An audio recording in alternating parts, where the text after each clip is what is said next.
Hello, I am Michaela Campos, and this is my capstone. I wanted to explore the relationships between hyperfixations and how they can affect the ability to stay in a relationship, especially when the object of the hyperfixation is the other partner in the relationship.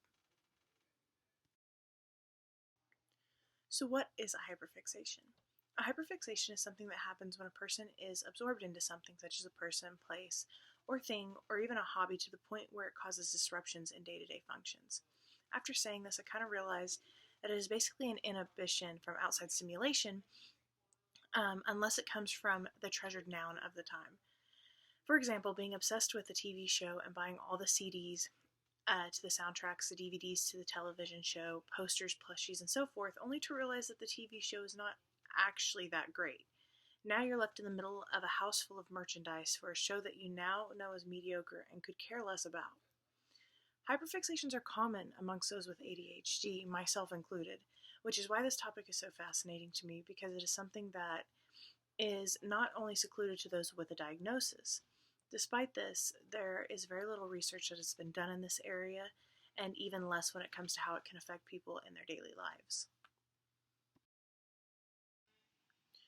To get participants for the study, I used convenience sampling and utilized the grounded theory, which is meant to develop future hypotheses or theories which will portray the reasons behind certain human behaviors. For this, hyperfixations.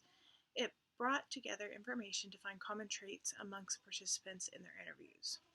I had 3 participants in total that ranged from age 18 to 50, and none of them had a formal diagnosis of ADHD. Now to get into a bit of the literature review. To get a better understanding of what hyperfixation is, I looked into hyperfixations through the lens of ADHD, since most of the previous research surrounds this diagnosis.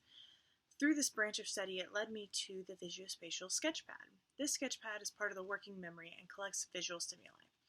It is a storage area that continues to fill and fill until it needs to be emptied for verbal interpretation.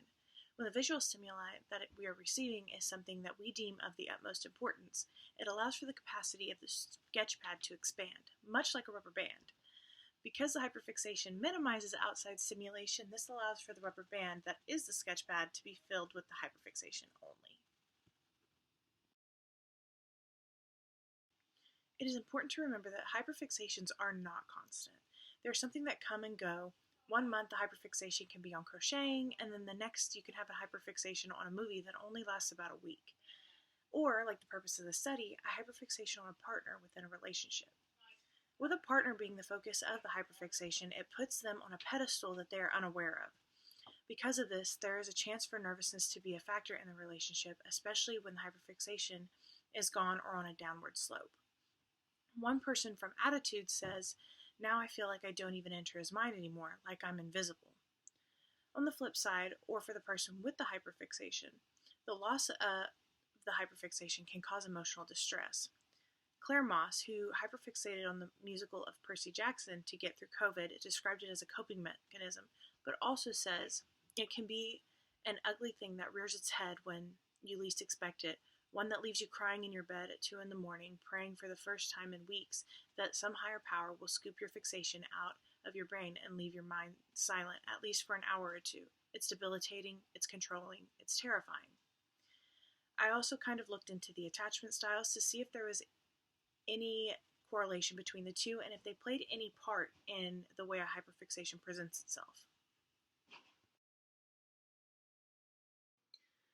The results to the interviews were interesting. I knew that there would be some cheesy answers, but nothing could have prepared me for some of the answers that I received to my questions.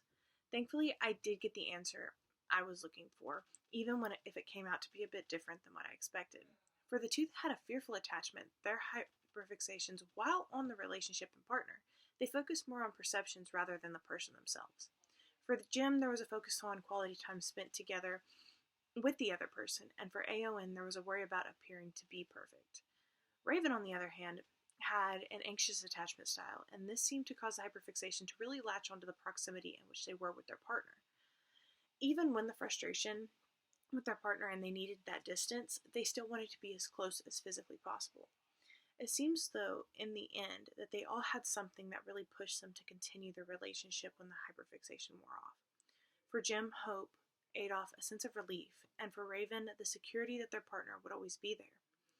You can pause the video here if you want to read their quotes on the screen. This was their answers to the questions.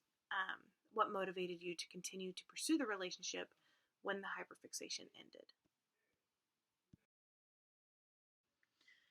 As for my conclusion, there are some weaknesses in this study that could be due to limited understanding of what hyperfixation is. For all three of the participants, I had to explain what a hyperfixation is and explain that it is not something that is only found in ADHD or OCD diagnoses. There was also the fact that only one side of the relationship was interviewed. More insight from an outside perspective, or the other person in the relationship, would be interesting, especially to see if the emotions that the person with the hyperfixation was feeling were exaggerated, as they can be with a hyperfixation, or if the other person was feeling the same thing as well. Working with people who have a formal diagnosis could also change some of the results. However, this does not affect how the study was successful in providing some comprehension to the ability to maintain relationships despite having a hyperfixation on the person. It is important to have research on this topic continued to further understand what a hyperfixation is and how it can affect people in different ways on the daily, and not just in their relationships. Thank you so much for your time. On the next slide, you can see all the references that I used. Thank you.